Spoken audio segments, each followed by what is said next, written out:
Hello students of 7th standard 8th lesson static जो electricity है उसका सेकंड जो भाग है, सेकंड पार्ट है, अभी हम देख रहे हैं। तो इसमें हम क्वेश्चन आंसर्स भी देखेंगे और ये बचा हुआ लेसन का एक्सप्लेनेशन भी देखेंगे। तो अगर आपने फर्स्ट पार्ट अच्छी तरह से देख लिया है और उन्हें शेयर किया है तो इसे भी फॉलो कीजिए, इस पार्ट को, और इसे भी शेयर कीजिए। अभी तक सब्सक्राइब नहीं किया है इस चैनल को तो सब्सक्राइब भी कीजिए। चलिए हम देखते हैं यह पार्ट। तो हमने इसके पहले वाले भाग में क्या क्या देखा था कि किस तरह से हमने पॉजिटिव और नेगेटिव चार्जेस के एक्सपेरिमेंट देखे। यहाँ पर हमें और एक्सपेरिमेंट छोटे से बताए हैं। देखिए, keep a spent tube light in a dark place, rub it vigorously with a thin polythene bag. What happened? Why? अब ये एक ट्यूबलाइट जो होती ख़राब हो जैसे है तो उसे हम क्या करेंगे, कहीं डार्क प्लेस में रखेंगे और उसको बहुत ज़ोर से एक पॉलीथीन बैग से रब करेंगे और फिर हम देखेंगे कि क्या होता है। ये अभी आप एक्सपेरिमेंट करके देख सकते हो। When an uncharged aluminium ball is brought near a negatively charge balloon the following things happen. तो यहाँ पर एक और दिया है, देखिए, व्हेन एन अनचार्ज एल्यूमिनियम बॉल है एक और उसे हम नेगेटिवली चार्ज बलून की तरफ ले जाते हैं तो देखिए क्या क्या होता है। ये कुछ थिंग्स हमें नीचे दिखाई गई। अगर आप ये छोटे छोटे एक्सपेरिमेंट घर में करते हैं तो आप अपने पेरेंट्स के सामने कीजिए, अकेले में नहीं, है ना। और या तो फिर अगर मैंने ये एक्सप्लेन किया है तो आप उसे अच्छी तरह से समझ सकते हैं कि कोई भी चीज़ को अगर हम रब करके छोटे पीसेस ऑफ पेपर की तरफ अट्रैक्ट करें तो क्या होता है। तो छोटे एक्सपेरिमेंट कीजिए, जैसे स्केल का हो गया, पेन का हो गया, है ना। इस तरह के एक्सपेरिमेंट करके आप स्टैटिक इलेक्ट्रिसिटी के बारे में जान सकते हैं।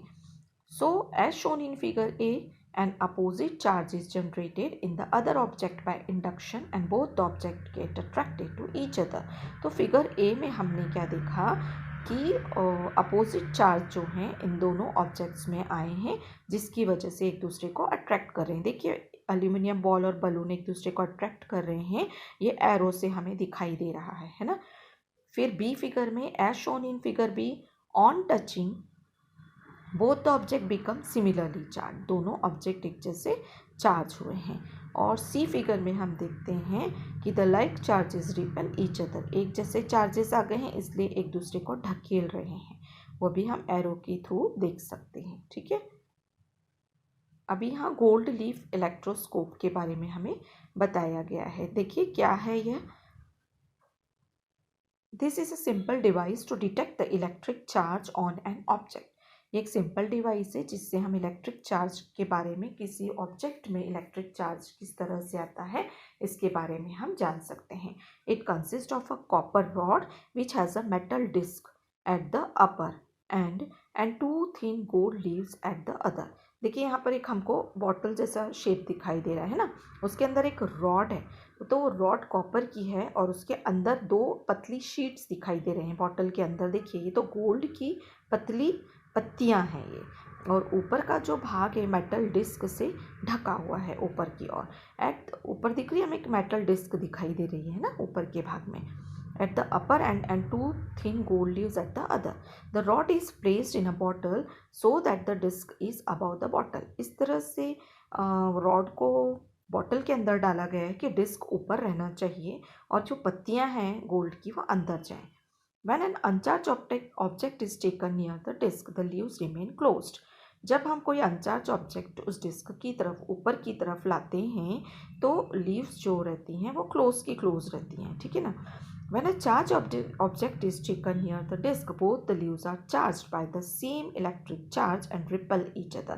अब देखिए, जब ऊपर यहाँ एक हमको वो दिख रही है ना, ऑब्जेक्ट दिख रहा है जो कि हमको डिस्क की तरफ ले जाया जा रहा है, तो उस ऑब्जेक्ट से अगर हम ऊपर के डिस्क को टच करते हैं ना तो सिमिलर जो चार्ज है वो इन पत्तियों को मिलेगा। किसको? गोल्ड की पत्तियों को, और वो एक दूसरे को ढकेलेंगी, रिपेल करेंगी, ठीक है ना। So that is move away from each other, इसका मतलब वो एक दूसरे से दूर जाएंगी, और ओपन अप या फिर वो खुल जाएंगी। When we touch the disc with our hand the leaves collapse, और अगर हम डिस्क को अपने हाथ से टच करेंगे तो लीव्स जो है कोलैप्स यानी वो एकदम गिर सी जाएंगी। Because the charge in the leaves goes into the earth through our body, क्योंकि जो चार्ज है उन लीव्स में गया किससे, अर्थ के थ्रू, जो हमारी बॉडी से, अर्थ से हमारी बॉडी में आया और हमारी बॉडी के थ्रू इनको मिला, जिसकी वजह से लीव्स जो हैं वो डिस्चार्ज हो गई, ठीक है। तो इस तरह का यह एक एक्सपेरिमेंट है गोल्ड लीफ इलेक्ट्रोस्कोप। अभी यहाँ पे हमें दिया है great scientist. In the year 1752, Benjamin Franklin conducted an experiment of flying a kite with his son William. The kite was made using silk cloth, deodar wood, and metal wire. The metal wire was joined in such a way that its one end was at the top of the kite and the other end was joined to the string of the kite. There was lightning in the sky on the day they flew the kite. When the metal wire touched the clouds, the electric charge got transferred from the clouds to the kite. Then the loose string of the kite became taut, and the electric charge reached the earth through the string. Spark was seen where the string touched the earth. Thus he showed that lightning is a form of electric charge. अभी हम देखते हैं ना कि आकाश में अगर बिजली चमक रही है तो कभी कभी हमें सुनाई देता है कि बिजली कहीं गिर गई है, या फिर इस तरह से ये लाइटनिंग की वजह से कहीं नुकसान हुआ है। तो उसका यह एक एक्सपेरिमेंट है जो हम क्लियरली देखते हैं।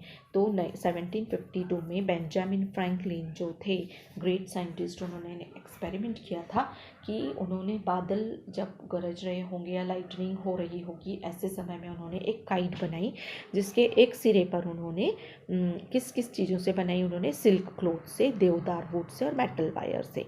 तो मेटल वायर जब उन्होंने जोड़ा तो उसका एक सिरा उन्होंने इस तरह से जोड़ा कि वो काइट के टॉप में रहे, और उसका दूसरा जो सिरा था वो जो धागा है काइट का, स्ट्रिंग है, उसको ज्वाइन करे।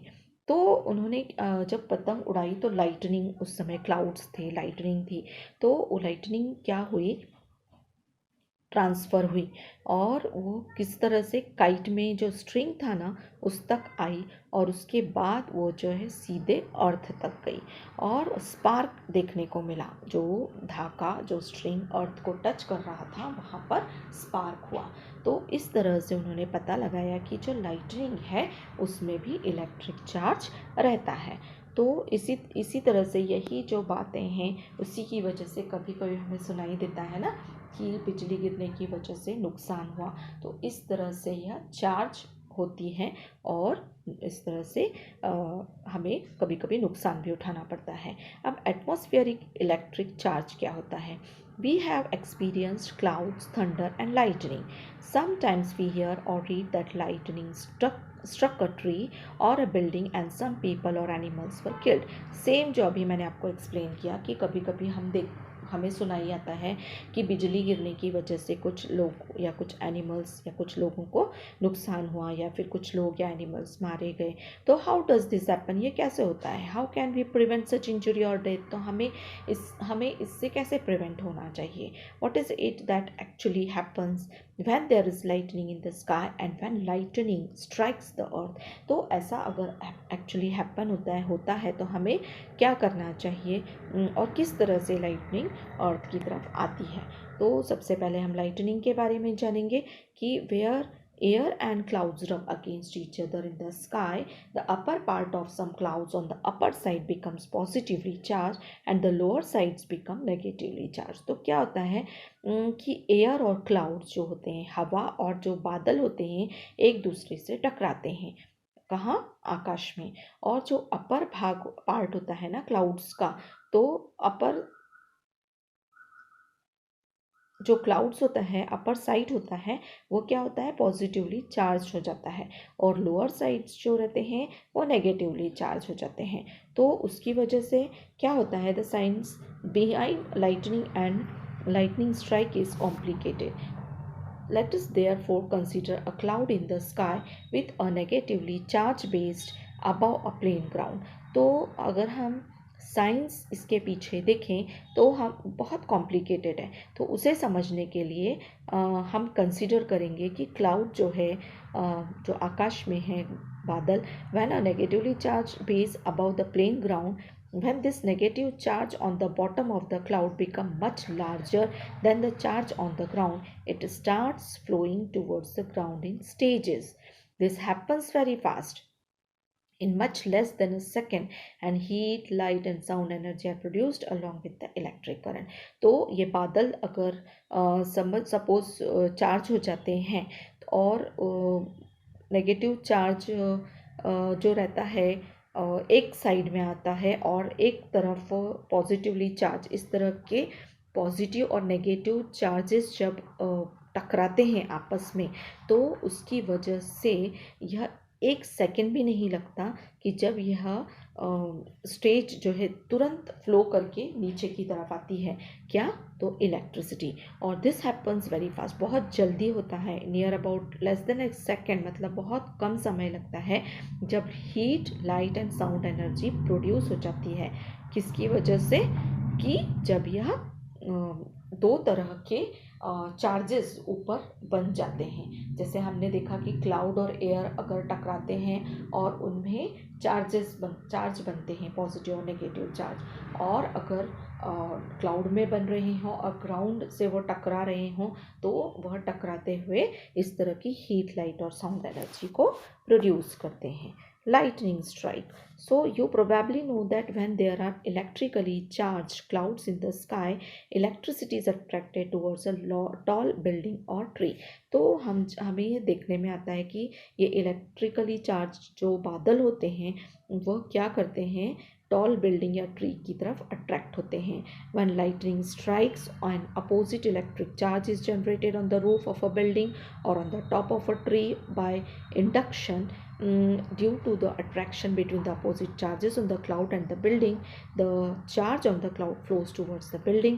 This is called lightning strike. तो ऐसे समय में हम अक्सर देखते हैं कि कभी कभी बिल्डिंग पर बिजली गिर रही है, कभी किसी पेड़ पर गिर रही है, तो उसका मतलब क्या होता है कि हमने ये देखा है कि हर एक सब्सटेंसेस में इलेक्ट्रिक चार्ज होते हैं।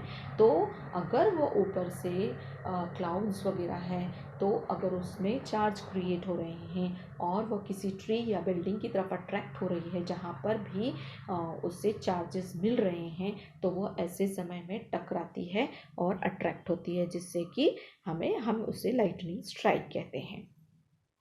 Do you know, due to the tremendous heat and light generated by lightning, a chemical reaction occurs between nitrogen and oxygen in the air and nitrogen oxide gas is formed. तो tremendous heat light अगर बहुत ज़्यादा मात्रा में होती है तो chemical reaction होता है किसके बीच में, नाइट्रोजन और ऑक्सीजन के बीच में, हवा में, जिसकी वजह से नाइट्रोजन ऑक्साइड गैस बनती है।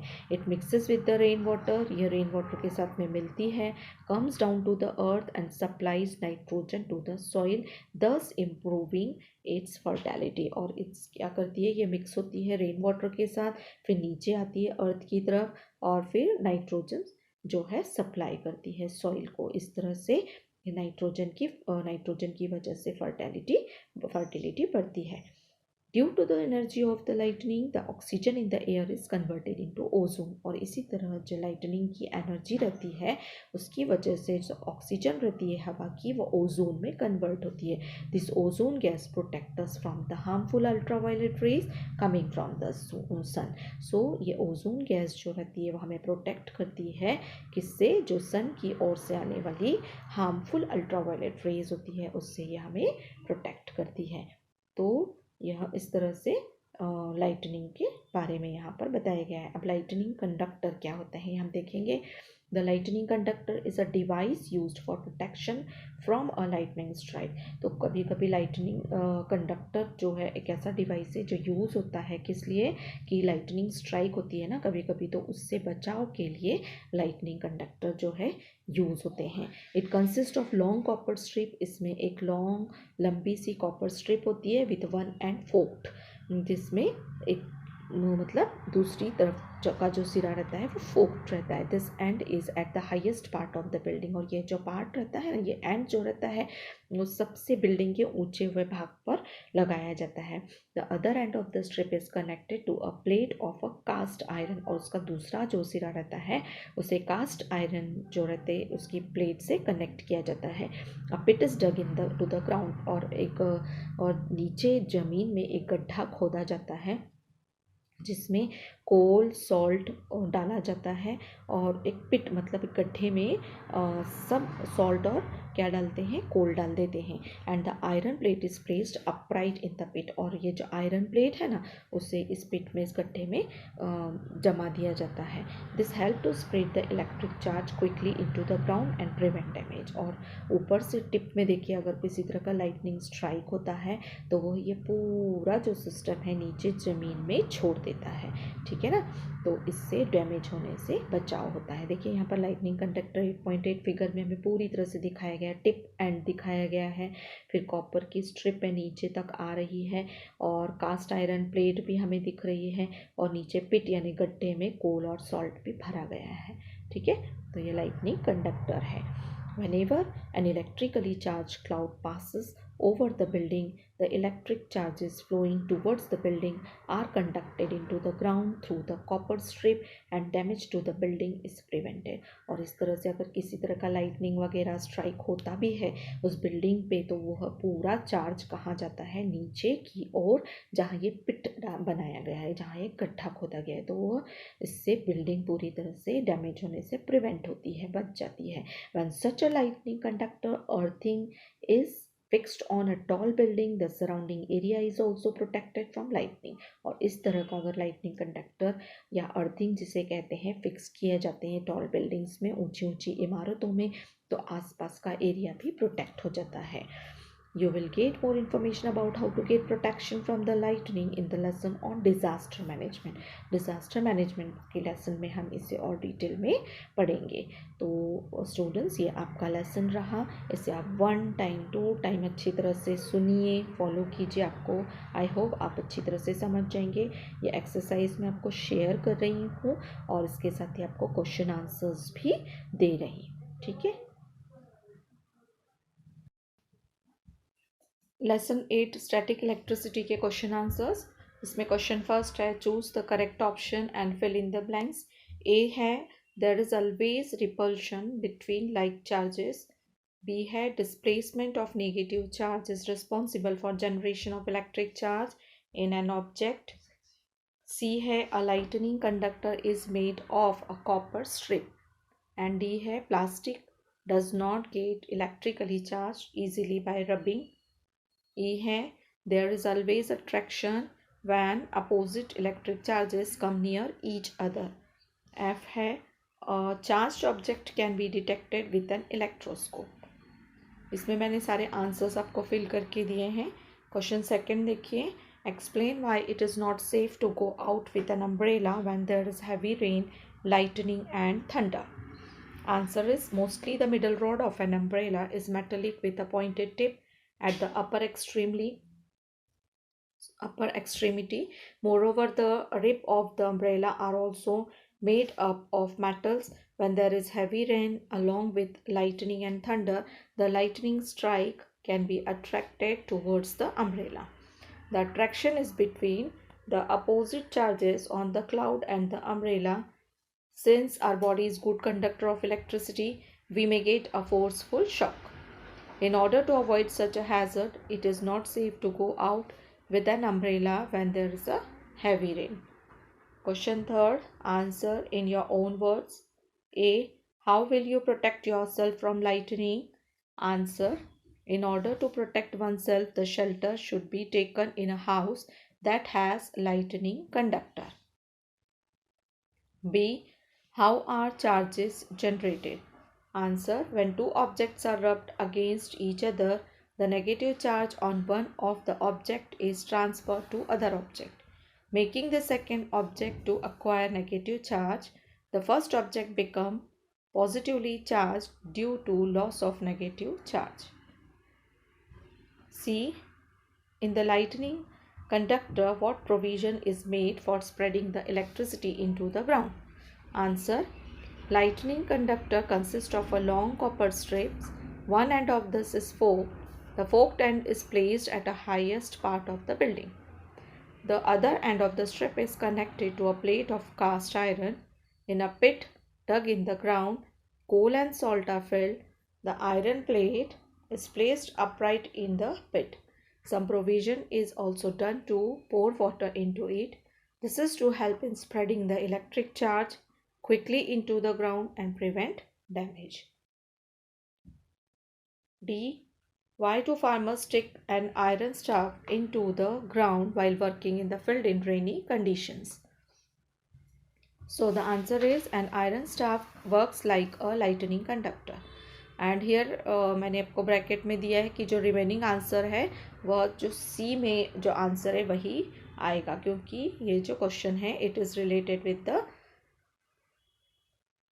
Lightning conductor only. सो इसका जो आंसर है आगे आप इसे ही कंटिन्यू कीजिए. ई है why is lightning not seen every day during the rainy season? Answer. When there is electric charge produced on a very large scale, then only there is possibility of lightning. Rest of the time such condition may not be there. Therefore, lightning not seen every day during the rainy season. Question 4. What are the characteristics of a static electric charge? Answer. Characteristic of static electric charge is first, the charge is developed only when friction occurs. Second, the charge developed after rubbing two unlike objects is equal and of different types. The combined total of that charges is 0. Third, the static electric charge is of short duration. Question 5. What is the damage caused by lightning? How will you create awareness to prevent it? Answer. Damage caused by lightning.